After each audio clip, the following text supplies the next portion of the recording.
Alright, is the camera ready? Yep, the camera account's logged in. And the makeup is all done? We tried, there's only so much we can do. The time machine is all ready too. You know, we did that last episode, we have to do something original. So I guess we're not building every biome then either. Get me the animation team for the next scene and switch to camera number 1. We only have one camera. Okay, we're rolling in 5, where's my background? We're filming on location, why do we need a green screen? Just do it.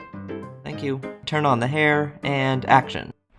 I am stepping back in for another episode. Last time we built a netherite beacon, so today we're not building a netherite beacon. However, there will be a lot of non-beacon building. In addition to the beacon, we also built the inside of the temple. Other side. The interior turned out pretty good with all its random stone statues and pillars, including these big ol' red ones. But it was mostly just an excuse to not be in the Nether, as an attempt to save my sanity. Which obviously didn't work, but I am Steve's aside. I've received a sizable amount of subscribers since the last episode, and much like the one book I've read, placing those flowers is long overdue.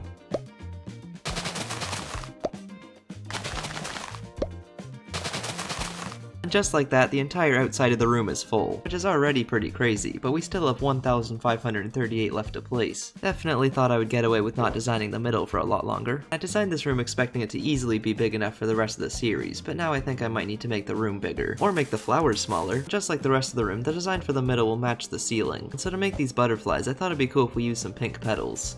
But even better than one pink petal butterfly is a pair of pink petal butterflies, and even better than a pair of pink petal butterflies is a pair of pink petal butterflies planted with non-pink petal plants. Coming up with a design for this is no bed of roses, but this part is a bed of roses. But with some of our flower butterflies and geodes added, all of our flowers are now placed, and yeah, even with the small flowers, we're still almost full. Now that I've taken my foot off the pedals, it's time to put my foot on the pedal and start building, because in this video I want to finish the rest of the city. Which is a lot of buildings. The first thing I'm building is behind this boatload of blocks, and here I want to build a mining area. You've probably seen this newish thing called buildstone, which uses redstone to make animated builds. So I thought I'd try it out by making a big mining machine. Or in other words, use buildstone to break stone. To build this stone-breaking buildstone build, I'll first have to break my own stone. That should be enough room. Before we build the drilling part of the drilling machine, we're first going to build the machine part of the drilling machine. To do that, we'll use some deep slate tiles for the tire treads, some wax exposed copper for the wax exposed copper parts, and some dark oak for the dark oak parts. And we'll also use a mix of lightning rods and end rods to make this cool looking mechanical thing. There's all the non-moving parts done, so now we can do the fun part. Much like a lot of buildstone builds, the redstone is actually quite simple and it's mostly just a ton of observers and a bit of timing. Every observer needs 6 pieces of cobblestone, so stuff like this will definitely put a really big hole in your stone supply. That is if you don't live in a really big hole. To make it look like it's drilling, I'll have some sticky pistons moving blocks in sort of a diagonal pattern. So we'll start with a hopper clock since those are pretty much the only ones that don't break, then from that I'll add a line of observers for each layer of the drill. Once you've placed enough observers to develop arthritis in both hands, you can cover it up with pistons to see how it looks. And yeah, I think that looks pretty good. Now that we have some moving parts, I'll add in a warning sign to warn people that this is not a drill, and that this is a drill. But anyway, that drill bit aside, we still need a drill bit. And there's the drill itself done, but it doesn't really feel like it's actually interacting with the stone at all. So I'll add some more observers and pistons since we didn't have enough already, and these will move some of the stone around the drill. Yeah, that's a little better. In order for it to actually be mining the stone, it would also need to be moving forward. So to make some moving wheels, I'll use some of those spinning trapdoor builds that are usually used for fans or gears, which also means even more observers. There, and now we have a little more movement in this part of the build as well. The last thing I want to add to really make it look like it's drilling is some particles. After trying almost every particle I could think of, I was originally going to have wind charges dispensing around the drill, but for one it's a little over the top, but it's also not renewable. And of course nothing is as important as renewability when it comes to a 200-ton machine mining through the earth, so after a while I came up with something else that works much better, and is infinitely more tedious. Whenever a bee pollinates a flower, it starts dropping these white particles. So if you breed up a bunch of bees and let them get in a full day's work before taking away their home and trapping them above some iron bars, not to be confused with a jail cell which would be behind iron bars, then after a few more morally questionable block movements, you're left with some perfect eco-friendly particles for your mega drill.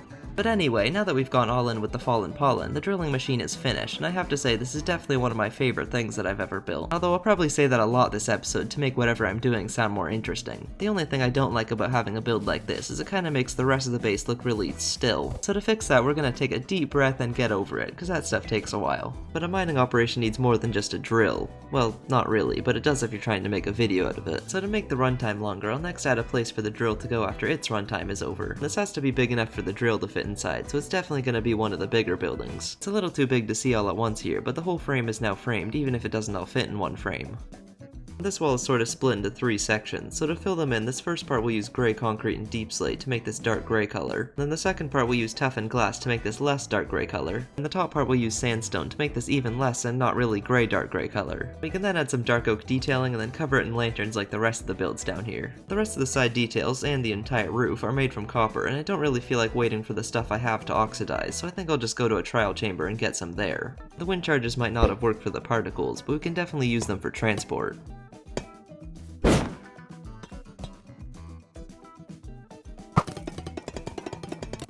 That should last a little while.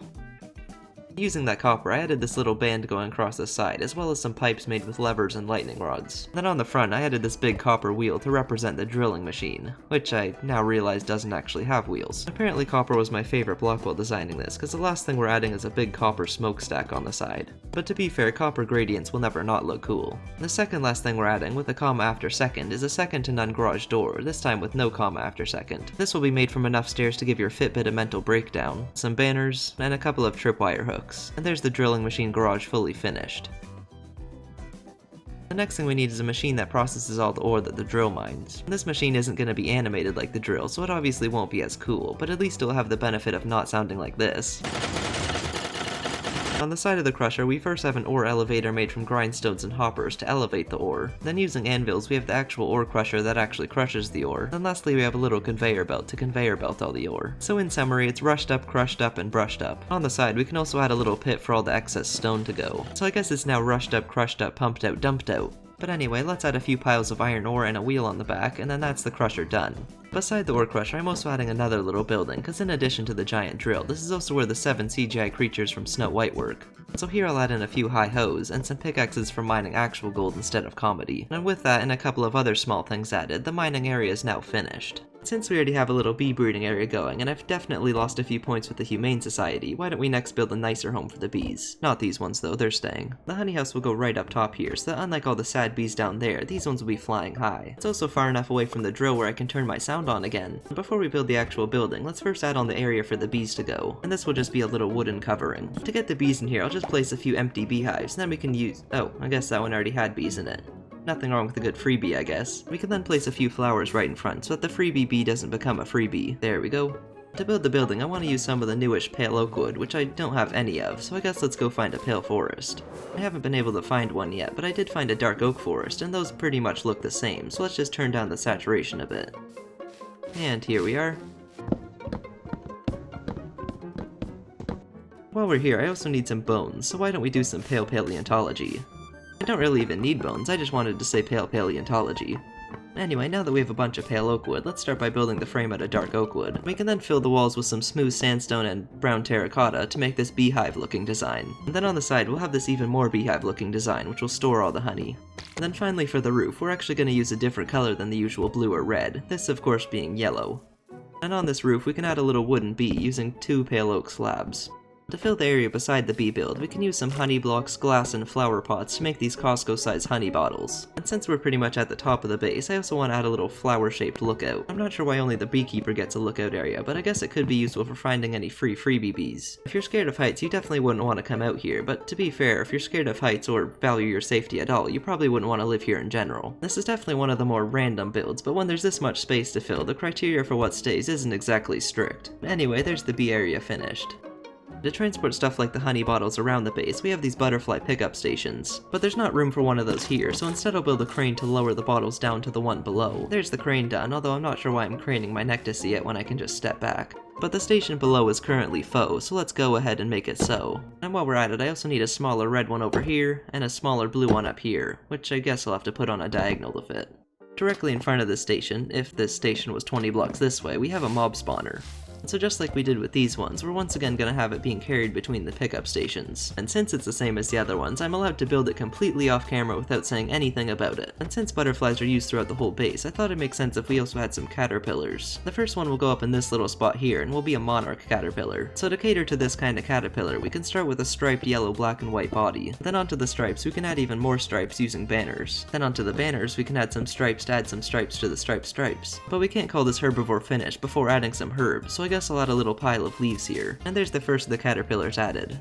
But anyway, back to the delivery system. The reason I made this station red is because this one goes beside the post office. To build the post office, we'll start with the post office's posts. And with 2 of those added, it already has more posts than my channel has a year. I'm trying to decide between these 2 designs for the front, but I guess this one kinda looks like an E, and those are bad for the mail business. Also, I'm sure sitting on a fence doesn't help with decision making. On all the pickup station roofs, we have this butterfly statue. So to tie them all together, we're also going to have this symbol on the post office, along with some exaggerated roof details to go with the wings. Over in the side room is where all the mail is brought in and stored. So here I'll add some mailboxes for the mail and other boxes to be mailed. I can even add a few gas tiers in case any of it needs to be returned to sender. And using armor stands, we have a box filled with fresh cut leaves being carried in, which is kind of a weird thing for a person to send in the mail, but this one happens to be snail mail. The main reason this pickup station is smaller than the other ones is because the big one didn't fit, but also all the mail at this station is sent out directly instead of sitting there for a while. So to lower down all these direct messages, we can add a little pulley system on the side. Then to finish it off, we have a ladder so that you can easily slide into the DMs. Anyway, there's the post office done.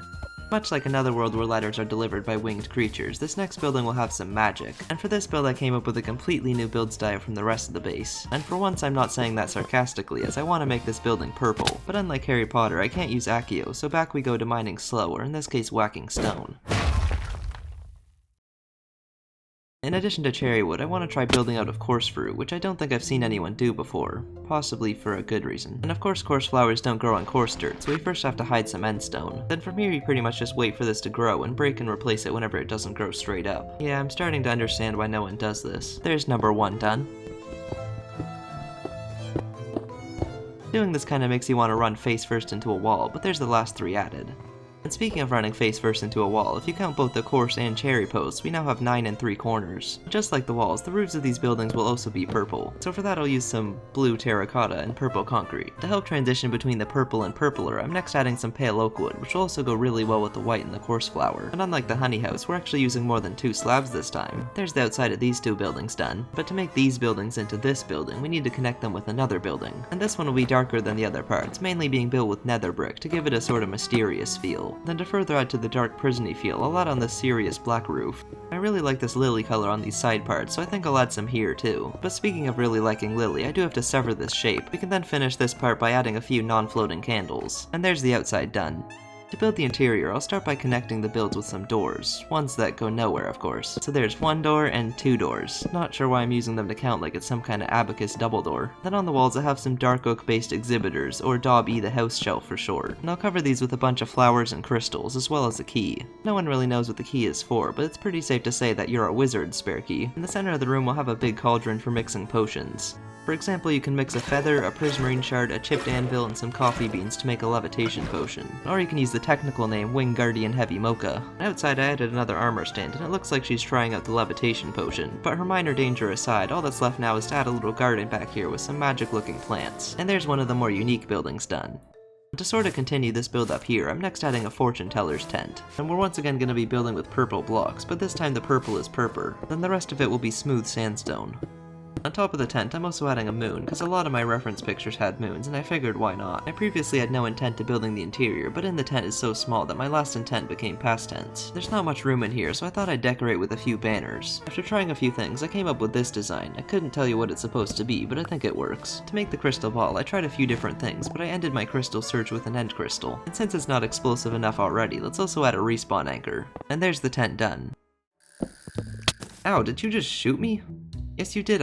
Wait, you guys are on banners now? You're so tiny. What is that supposed to be? Look up. Oh, it's an anvil. Anyway, let's build a caterpillar. The first caterpillar we built was a monarch caterpillar. The second one is gonna be a green one. But just like last time, we'll once again use banners to add the design, this time having an orange, green, and slightly yellow stripe. We can then finish it off with some leaves. Continuing our magic theme, I next want to introduce runes. Up by the butterfly above the boat build between the bees and the unbuilt bakery, we have a little campfire area. I want to have a bunch of different types of runestones throughout the base that each have different properties and symbols. So these first ones will have a blue fire symbol, and as you can probably guess from the blue fire symbol, these ones will turn the fire blue. In addition to hurting slightly more when you accidentally walk into it every 30 seconds, I also want to have the blue fire attract fireflies. So for that I'll have to go find some firefly bushes.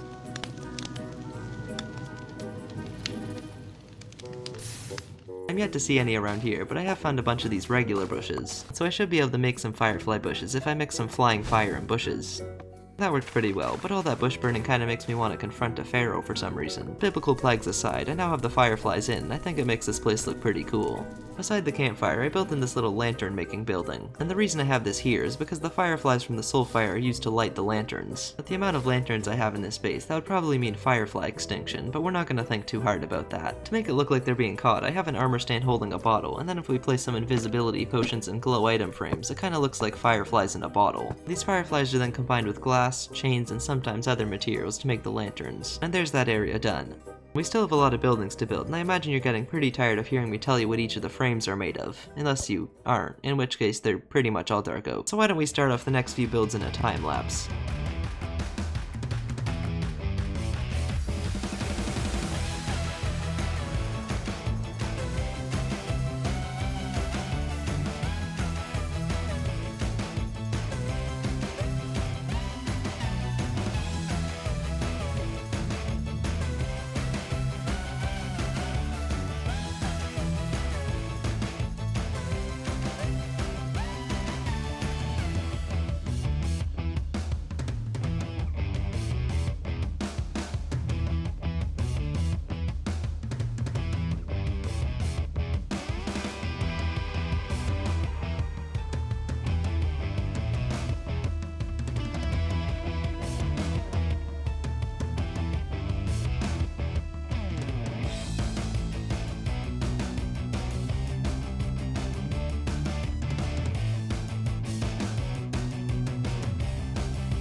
And with those added, it's finally starting to feel like we're actually making progress. This first build we started is the farm, but despite planting the seed on this build, we had to plant a single seed on this build, so over here let's add in a little wheat field.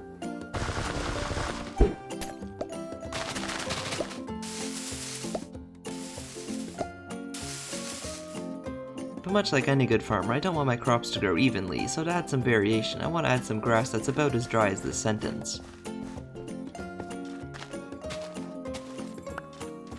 Then we can put that beside the wheat to have some of it partially grown, and the grass is greener on the other side to have some even less grown. And there's the farm field finished.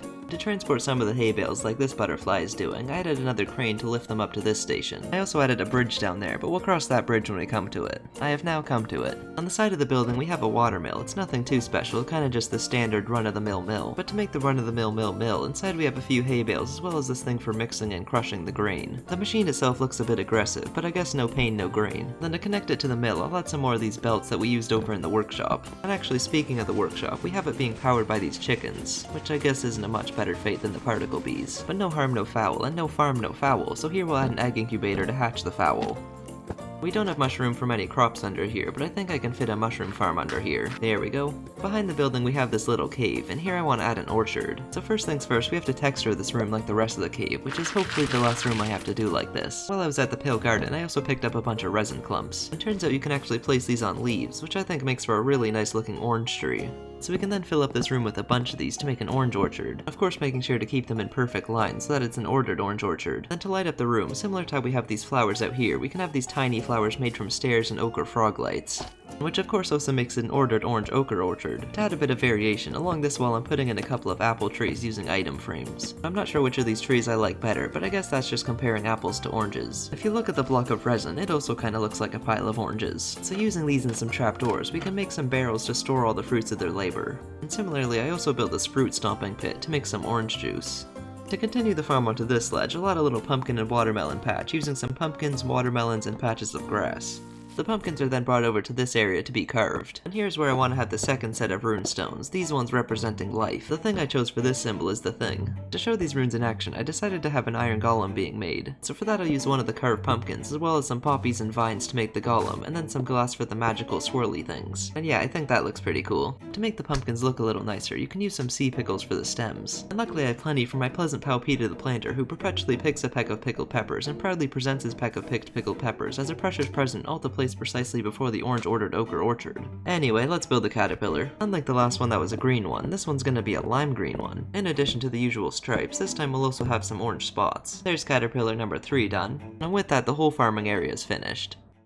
Next up we have the bakery. The design itself is pretty much what you'd expect, but I did use cocoa beans for this part, so that's cool I guess. It's pretty much finished already, all that's left is this room here, and this room here is for cake decorating. So I'll start with some plain cakes made from the ever so appetizing leather. Then keeping with our cow theme, we'll use a milk bucket for the icing. It might have been better to set this upright somehow so that it's not tipped over, but I'm not gonna cry over spilled milk. We can then finish it off with some berries and candles. We'll also put a few more cakes out here for display. And you can't have your cake and eat it too, but you can half your cake and eat it twice, so I'll have one of those as well. I originally wanted to have some cookies here too, but there ended up not being any room, so I guess that's just the way the cookie crumbles. To sell some of the other things that the bakery makes, I'll have a few market stalls around it. This first one will be selling bread. Did you just eat my banner? Just fix it. That filling of the bread basket aside, beside the bread market I'll use some trapdoors to make a bread basket. Then the other market stall will be selling some pumpkin pies. And there's the bakery area done. The third thing I built is the glass maker, and this is one of my favorite buildings, mainly because of what goes inside of it. Although I do really like the outside too, and I feel like the colors really help to tie in this purple building a little better. The roof being made of glass is probably enough to show that it's a glass maker, but I do have a lot of space to fill, so outside I'll add a glass butterfly statue. Beside that we'll have a few flowers as well. This open part of the build is where the glass is melted and shaped, so on this back wall I'll add a big furnace. I usually build ovens like this out of bricks, but you wouldn't want every building in your base to use the same blocks, so this time I'll use these tough blocks. But literally and metaphorically throwing stones and glass houses aside, there's the glass furnace done. The rest of this room will then be filled with a bunch of materials and tools for cutting and stretching the glass, including these golden shovels that look like melted glass on a stick, which itself is also a bit of a stretch. The rest of this building is filled with a bunch of other random glass things, like spyglasses and lantern sides, as well as a few of these unfinished flowers. But here's also where I want to put one of my favorite builds, and that's a ship in a bottle.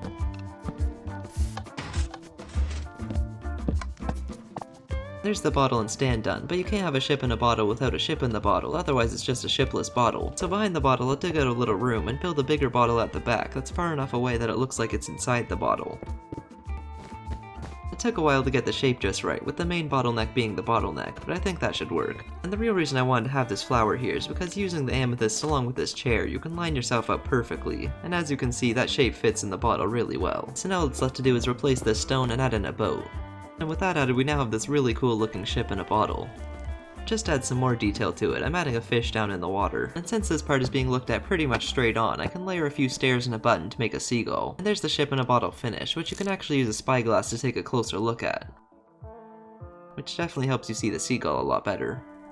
But with that build done, the whole build is done, but not the whole hole-filling build. The last thing we built in the time-lapse was the boat maker, and this is another one of my favorites. You might have guessed from the name boat maker, or all the boats being made, but this is where all the boats are made. So just like all the buildings in this episode, the boats start out with a dark oak frame. They're then taken out to this room where some of the details and roof are added. Then finally they're rolled out here, where much like your expectations before watching my videos, are dramatically lowered. In addition to the regular boats, this is also where the butterfly bus boats are made. So over in this boat shed, we have half of it used for storing the wings for the boat. Then the other half is passed as storage for an axe, a mast, a glowing glass, and a lasso. But you'll notice that part of the stone railing is missing, and that's because that corridor is up in this corner, ready to be delivered from the stonemason. And since we're here, there's still room for another stone statue, so let's just add the stone boat we have on the boat shed. But in order for the railing to be delivered, we need another pickup station, which there's not really room for. So instead I'll just have a butterfly delivery symbol hanging above the landing zone. And there's the boat maker finished. Before we start any more of the bigger buildings, I want to do some of the small builds. The first of which is actually another one of these butterfly bus boats, as we currently only have one in flight. And I feel like this is the perfect time to try out my new copy crossbow.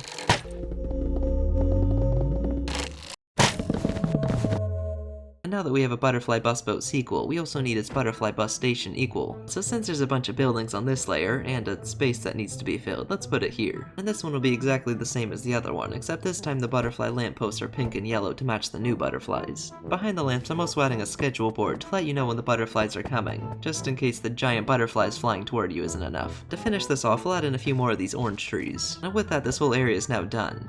But since most people travel by butterfly bus boat, I want this area to connect to pretty much everywhere. So I'll add a ladder going down here, one going up to the fire, and one to the farm.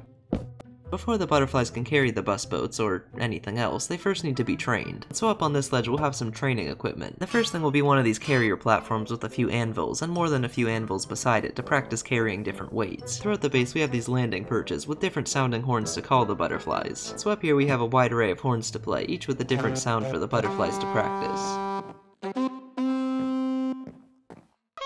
Then to practice landing on the perches themselves, we'll also have a bigger, stronger one to support some rougher landings. In addition to the big horns, some of the trainers might also ride the butterflies and give commands using smaller goat horns, so I want to fill the shed with those.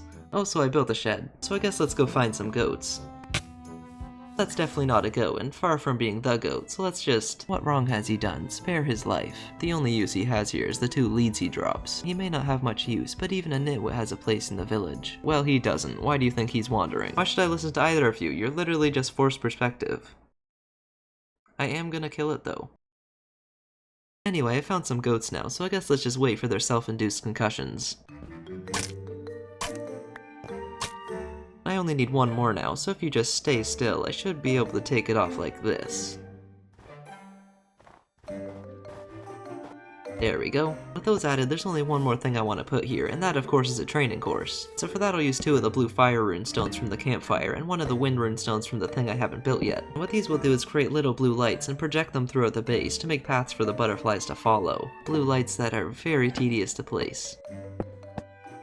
Because of how item frames work, this kinda works for the player too, having them slowly appear as you fly.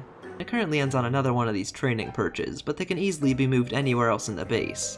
Although I will not be doing that. The next of the small builds is a watchtower, which kinda looks like I already built. And that's because I did. It's nothing too crazy, I just thought it'd be good to have a place to watch the boat come in to make sure it all goes well. Not that you could really do much if it didn't go well, 'cause, yeah, that would be a really big problem. But Titanic problems aside, despite living down here for a long time and spending most of the last episode in the Nether, I still don't have a proper Nether portal down here. So the next thing we're building is a proper Nether portal down here. Surrounding the portal I want to have a dragon, which doesn't really make a lot of sense for the Nether, but dragon portals are cool. It also doesn't help that mine looks like the Ender Dragon. I might get a copyright claim from DreamWorks if I make it toothless, so for those I'll use some tough. There's the dragon done. On both sides of the portal, I'll also add in a few giant candles made from concrete with banners to make them look melted. Then to make the candles more candle-like, I can use a candle to make the candle light. To actually light the portal, we'll have 2 of these nether rune stones, which I guess makes it a ruined portal, but luckily it still works. The design for the rune stone is pretty simple. Oh great, the tiny one's back. What game-ish raids are we playing this time? Okay, me. What about me? Okay, that is either a threat or a subtle Hamilton reference. Probably the first one, so I think me and Editor Me will both be satisfied if you stay in here. Well, it was worth a shot. And I wouldn't want to throw that away.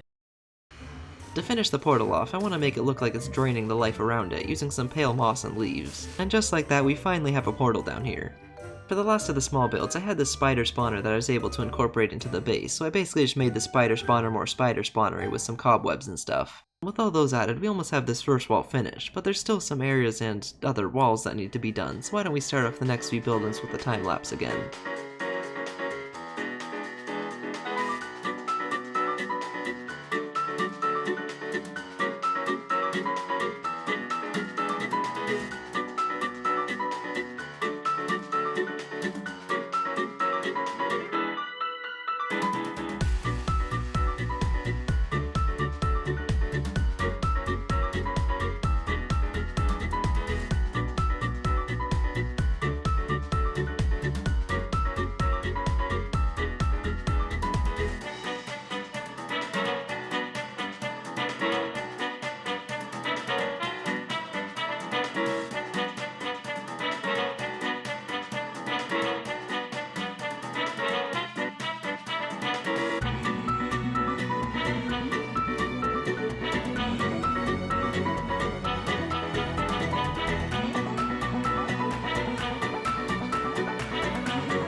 And there's pretty much this entire wall started.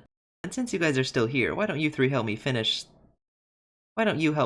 them? My leave button's not working. The first thing we built in the time-lapse was the harness and rope maker, so before we finish this off, let's take a closer look at the design so far. Or you could watch me build a full-blown hang glider, and I think I know which one the editor will choose. So we'll start with a jumping platform to escape both gravity and those strings of syllables he calls jokes. And then above that we'll build the hang glider, using some pale wood and the seemingly required spruce. Using the hang glider, we have this guy, greeting his probable demise with open arms. I could probably make it a little safer, but that's no fun, so I'm not gonna bother adding any kind of harness tailor-made for each of the butterflies and marked which one they're for with these little wings. Then over here we have the rope maker building, which is the building where all the ropes are made. So I'll have this little wheel spinning together 4 of these ropes, made from my patent pending chicken and lead design. A patent that's forever pending since it wasn't my idea. Then out from the machine we have a single stronger rope, which right now kinda just looks the same as the other 4.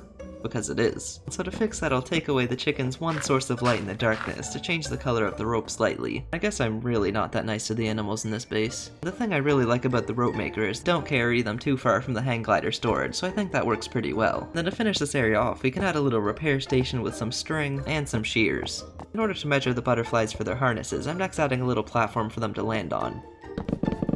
See, he does stuff like this, and then wonders why the editor hates him so much. But luckily I'm nice, so I'll just stare at the wall and keep talking, so you have enough footage to put in place of the butterfly animation he's trying to do right now. And with that multi-step and completely over-the-top butterfly animation finish, we now have a butterfly landed on the platform. The harnesses are made from this stuff, which is actually recycled chrysalis material, so the next thing we're building is a place to collect that. To christen the chrysalis project, we can start by building a branch out of oak wood for the chrysalises to hang from. Or you can watch me finish this building, which isn't much more interesting, but I am. Based on the horn on the roof and the horn on the floor, I'm guessing this is supposed to be a horn maker, and I probably have to do that part because that doesn't look like anything. It says here I'm supposed to build a pipe organ out of banners, so I think that's what he meant, but it needs some kind of design on the bottom, so where's the new guy? He seems nice. There you are, would you mind finishing this off for me? Thank you, sir. There's the branch done, as well as a net underneath it to catch the fallen chrysalises after hatching, but the chrysalises can't fall if they're never up, so let's add those in. There's the first one done, and yeah, it kinda looks like a pear, but I think turning the pear-like chrysalis into a pair of chrysalises should fix the pear apparel. Yeah, that's a lot better. To pull the material from the net, we have a big hook. It was a little hard to get it to look right, but with that done, I'm finally off the hook. After the material is collected, it's then dried on these drying racks. There's not too much to say about this, so I guess I'll let him chime in place, and yeah, I think that looks pretty good. To test out the horns that are specifically designed to be heard throughout the whole base, we apparently need an amphitheater to make them even louder. And to further add to the redundancy of this build, we'll add a few of these wind runes, since they apparently can't blow the horns themselves in this one specific part of the base. But to be fair, he did have a lot of buildings to design, so I guess I'll cut him some sliced recycled chrysalis using a flaming saw. The scraps of this cutting process are then taken over here to be washed and dried to make leather, which is then used to make the ever so desirable butterfly birthing chamber clothing. Then to finish this area off, I'll add in a ceremonial horn, which is played whenever a butterfly is born. I spent a while carefully choosing the colors for this statue, so hopefully the result is worth it, which it should be, because as they say, you reap what you sow. So to finish this off, we'll add a horn, this time with a copper block, to make it slightly different than the design he's been copy-pasting everywhere. And then to finish this off, I'll add a horn, using the same design I've used everywhere. And with that, this area is finished. And considering he just left the world, I'm assuming all of this is done too. So now all that's left of this top layer is 2 small buildings. 2 small buildings that I don't feel like building, so why don't we become a bit more strange than normal and head over to the mirror dimension.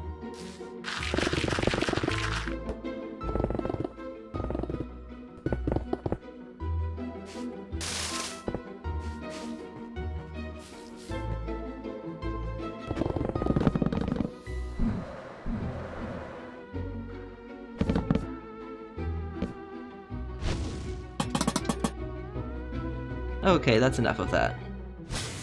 The buildings themselves are nothing too special, but I will say that this one is a complete 180 from the build style of the rest of the base. And by complete 180, I mean it's exactly the same as this building, but flipped 180 degrees. Beside those builds, we have the construction area, which has to be one of my best ideas, because for one, it adds a lot of life to the base and all that stuff, but it also allows me to build something like this and call it a finished build. Beside that finished build, we have another butterfly bus boat station being built, and this is actually the station that butterfly bus boat is being built for. In addition to a building and a station being built, I want to have a few other things too. So up here we'll we'll have a pickup station and a ladder being built. Starting with the latter of the two, we have this ladder being built on its side, ready to be dropped down and connected to the station. To add the actual ladders going down the middle, I obviously can't place these here, so instead I'll use some rails. It's not perfect, but it's definitely on the right track. And beside that, we'll have the pickup station being built, which conveniently for me is in a very early stage of development. And the last thing we'll have being built here is one of the butterfly landing perches. So we'll start by building up the perch normally, and end by not finishing building up the perch normally. And then beside that, I'll have a crane lowering down a platform with a worker on it. It was at this point in the design process that I realized this is kind of a lot of buildings for one episode, so I probably should have split it up into 2 videos.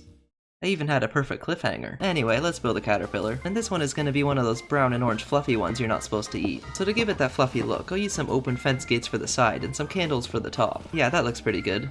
Down on this ledge is one of the only places in the base where you can see the sky from, so I thought it'd be a good place to add a telescope. Mainly because of the angle they have to be built on. These are surprisingly hard to build, but I think that shape is pretty good. Then to support it, we can use some armor stands and lightning rods.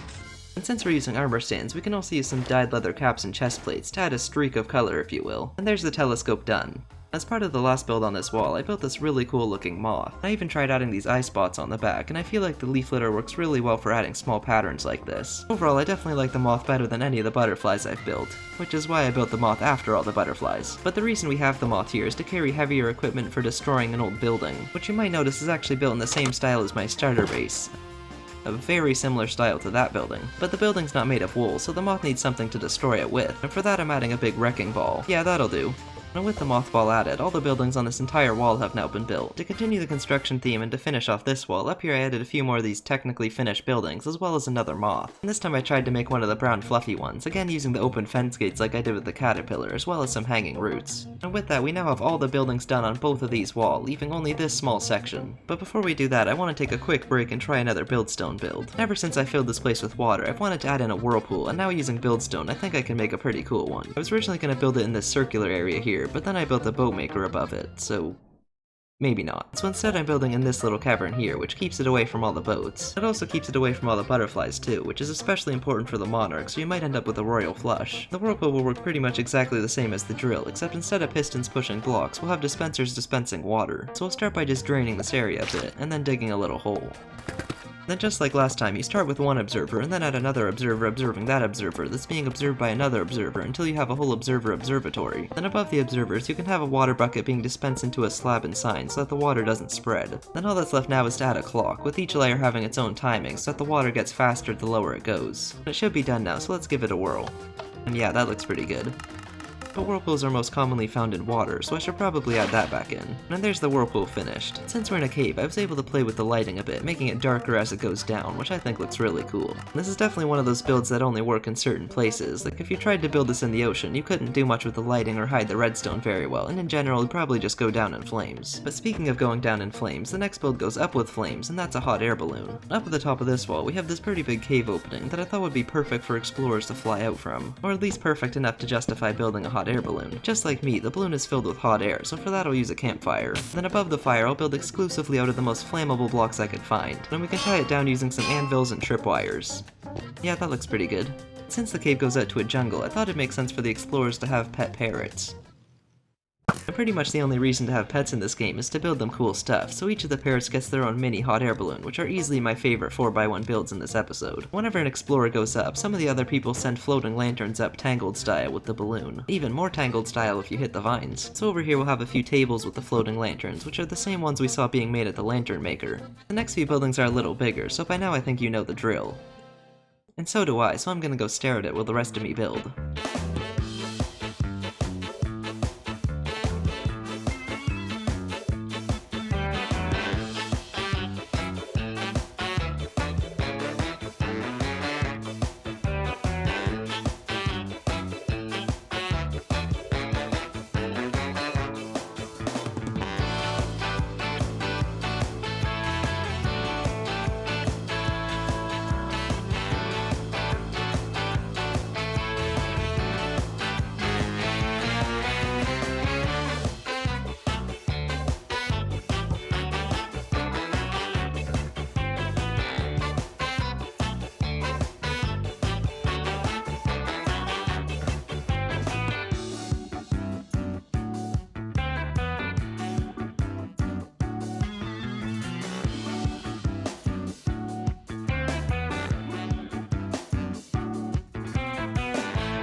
we're done the time-lapse now. Thanks for all the help, by the way. I really could watch this all day. Anyway, let's build a caterpillar. Our final caterpillar is a mix of the first one we built and the last one, which I guess is poetic if you're into that. So just like the first one, I'll use banners to make the thin stripes, this time orange instead of yellow. And then I'll use some fence gates and candles to add some hairs. And yeah, it does look a little bit like it might get lost in a Pixar movie, but I like it. Then below that we have the new cartography building. On the side we have this globe, which kinda looks like the one from my storage room, because it is, as well as a stone compass rose on top. And since I built the walls mostly out of glass, I had to build an interior, so in here we have a bunch of cartography looking stuff, as well as another one of these small telescopes. Then over here we have the map room, showing the terrain on top of my base. There's obviously a lot more underneath this that you can't see, but this gives a sort of surface level look at the base. And then above my base, we have an unfinished ceiling, which I want to make look like stars. So I just scanned to the surface to find a reference for the star clusters, and I think I want something like that one. Actually, that's exactly what I want, so let's just... There, that looks pretty good. Below that I built this little wooden platform with a few houses and another wind chime, but the other main thing I built was the library. To show that this is a place with books inside, I built this place with some books on the side. Then since it's one of the bigger buildings, I decided to give it an interior too. So if we head inside, we'll find a big room full of books. It'd be kinda weird if you were expecting something else. If we go up the ladders, we also have a balcony on either side, featuring even more books. But down on the main floor, we don't have a main floor, so for that I want to use the mirror floor technique, where you rebuild the whole thing again upside down. But building this once was enough for me, so I think I'll just create the effect with some Photoshop.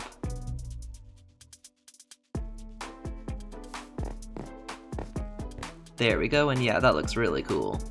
But right now the library kinda just ends, so instead I want it to fade to black. We already have the black, so to add the fade to the fade to black, I'll just punch out these last few candles. And yeah, it's definitely a lot creepier than I intended, but that's a lot better. But since it's already creepy, I might as well make it a little worse by adding some glowing eyes. Yeah, or we could not do that.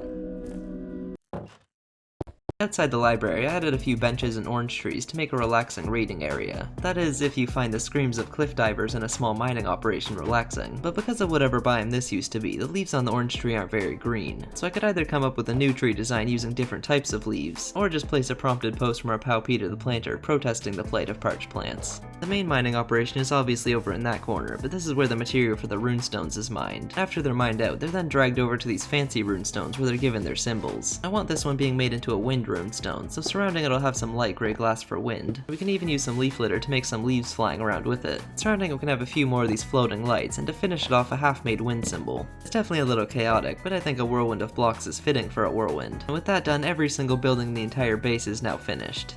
Yeah, that took a while. Okay, so I did some off-camera building, and now we have all the torch spam removed from all the walls and ledges, and all the pathways and bamboo added, as well as all the mushrooms added to the walls.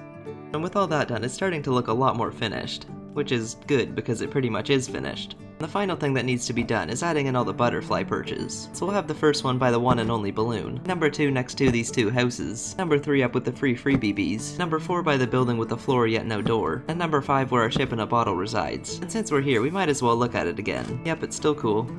But with all the perches added, we're actually done.